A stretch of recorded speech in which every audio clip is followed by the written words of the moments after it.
श्रीगणेशाय नमः। परमप्रमात्मने नमः। वेदपुरुषाय नमः। महालक्ष्म्यै नमः।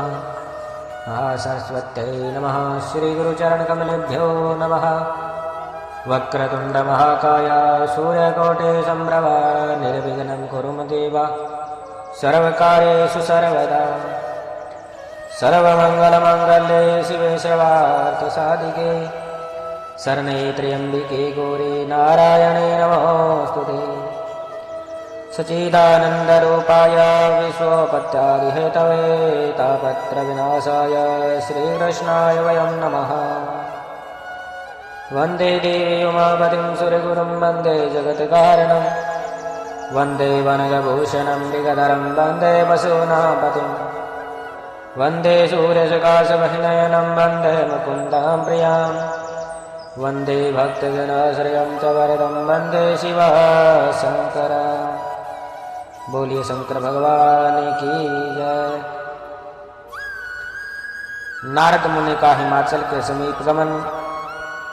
वहाँ पार्वती का हाथ देखकर भावी लक्षणों को बताना, चिंतित हिमवान को शिव महिमा बताना तथा शिव से विवाह करने का परामर्श देना।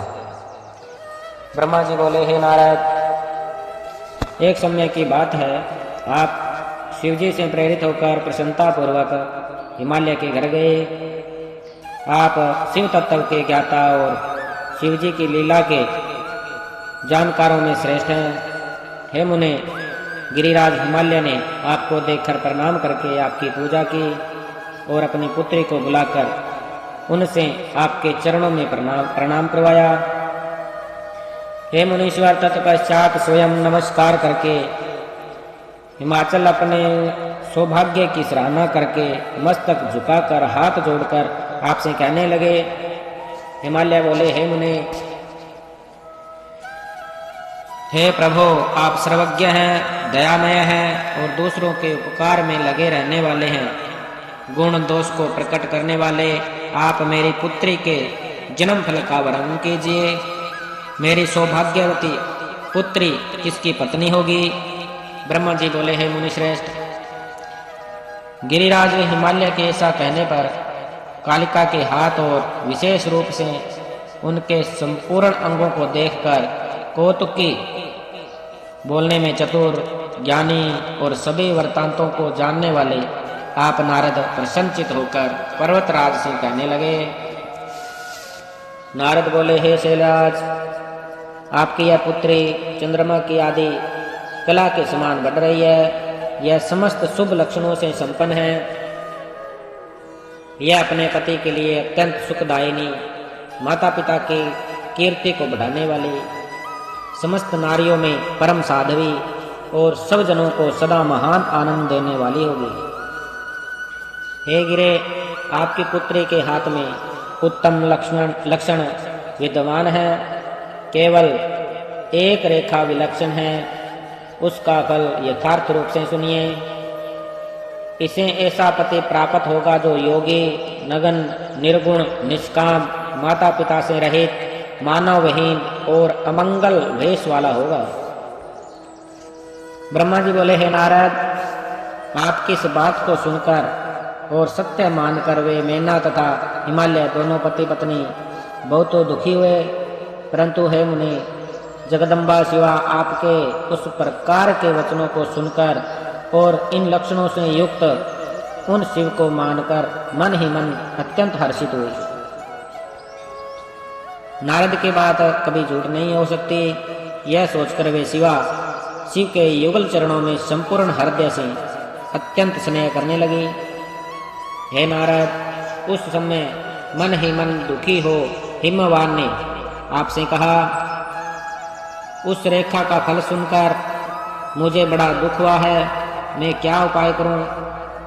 हे मुने, यह सुनकर महान कौतुक करने वाले और वार्तालाप विशारद आप मंगलकारी वचनों द्वारा हिमाचल को हर्षित करते हुए कहने लगे।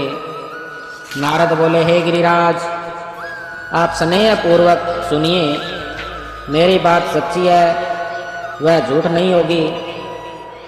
हाथ की रेखा ब्रह्मा जी की लिपि है निश्चय ही वह मिथ्या नहीं होगी। हे शैल, इसका पति वैसा ही होगा, इसमें संशय नहीं है, परंतु आप इसके उपाय को प्रेम पूर्वक सुनिए, जिसे करके आप सुख प्राप्त करेंगे।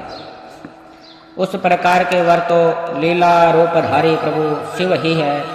उनमें समस्त कुलक्षण सद्गुणों के समान ही है। समर्थ पुरुषों में दोष दुख का कारण नहीं होता, असमर्थ में ही वह दुखदायक होता है। इस विषय में सूर्य, अग्नि और गंगा का दृष्टांत जानना चाहिए। इसलिए आप विवेक पूर्वक अपनी कन्या शिवा को शिव को अर्पण कीजिए। भगवान शिव सर्वेश्वर, सबके सेव्य, निर्विकार, सामर्थ्यशाली और अविनाशी हैं। विशेषतः वे तपस्या से वश में हो जाते हैं। अतः यदि शिवा तप करे तो शीघ्र ही प्रसन्न होने वाले वे शिव उसे अवश्य ग्रहण कर लेंगे। सर्वेश्वर शिव सब प्रकार से समर्थ तथा वज्रलेख हैं।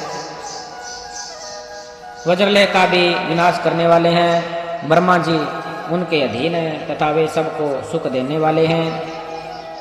ब्रह्मा जी बोले, हे तात, हे मुनि, ऐसा कहकर कौतुक करने वाले आपने शुभ वचनों से गिरिराज को हर्षित करते हुए पुनः कहा, पार्वती भगवान शंकर की पत्नी होगी और वह सदा रुद्रदेव के अनुकूल रहेगी, क्योंकि वह महासाध्वी और उत्तम व्रत का पालन करने वाली है तथा माता पिता के सुखों को बढ़ाने वाली है। यह तपस्विनी भगवान शिव के मन को अपने वश में कर लेगी और वे भी इसके सिवा किसी दूसरी स्त्री से विवाह नहीं करेंगे। इन दोनों का जैसा प्रेम है वैसा प्रेम न तो किसी का हुआ है, न इस समय है और न आगे होगा।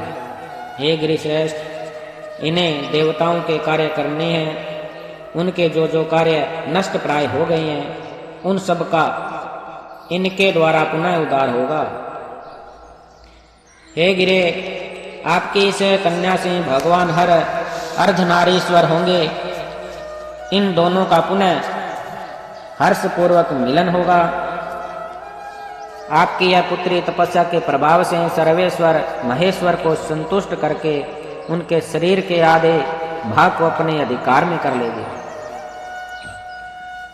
यह आपकी कन्या अपनी तपस्या से उन शिव को संतुष्ट कर विद्युत तथा सुवर्ण के समान गौरवर्ण की होगी।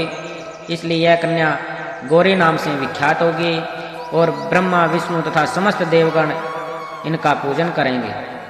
हे गिरिश्रेष्ठ, आप इस कन्या को किसी दूसरे के लिए नहीं देना और इस रहस्य को देवताओं से कभी प्रकट नहीं करना। ब्रह्मा जी बोले, हे मुने, आपका यह वचन सुनकर वाक्य विशारद हिमालय आपसे यह वाक्य कहने लगे। मैं आपसे कुछ निवेदन कर रहा हूँ, आप उसे प्रेम पूर्वक सुनिए और आनंद का अनुभव कीजिए।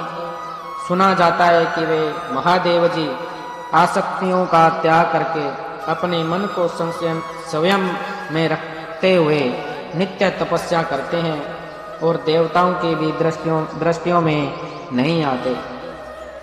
हे देवऋषि, धन्य मार्ग में स्थिर हुए वे भगवान शंकर परब्रह्मा में लगाए हुए अपने मन को किस प्रकार विचलित करेंगे, इस विषय में मुझे महान संशय है।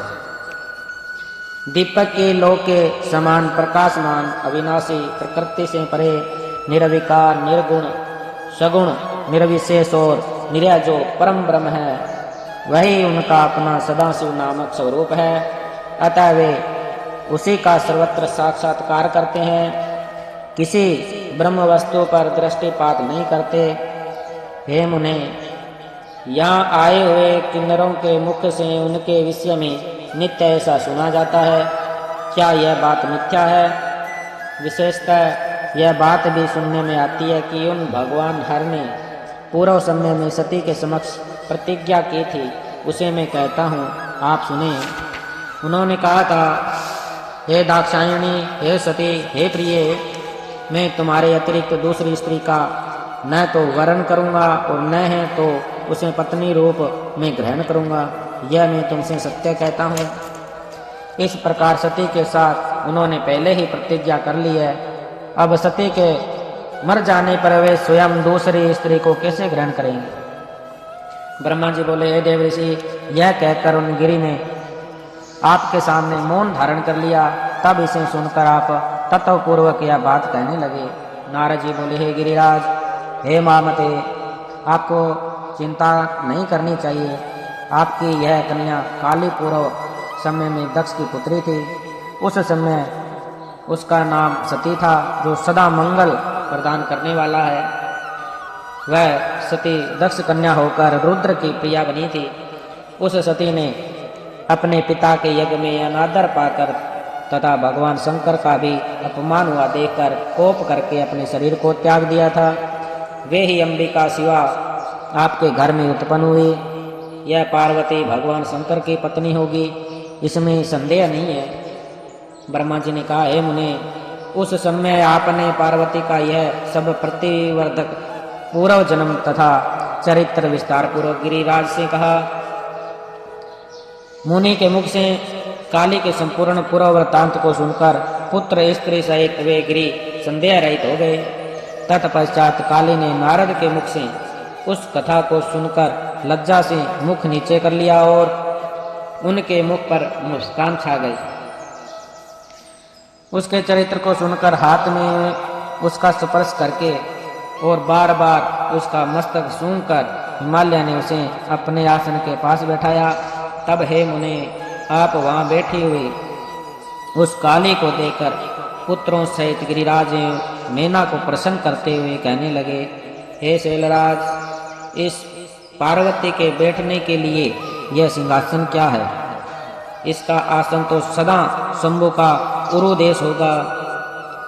यह तुम्हारी कन्या शिव जी के उरु का आसन प्राप्त करेगी, जहाँ किसी की दृष्टि अथवा मन तक नहीं जा सकेगा।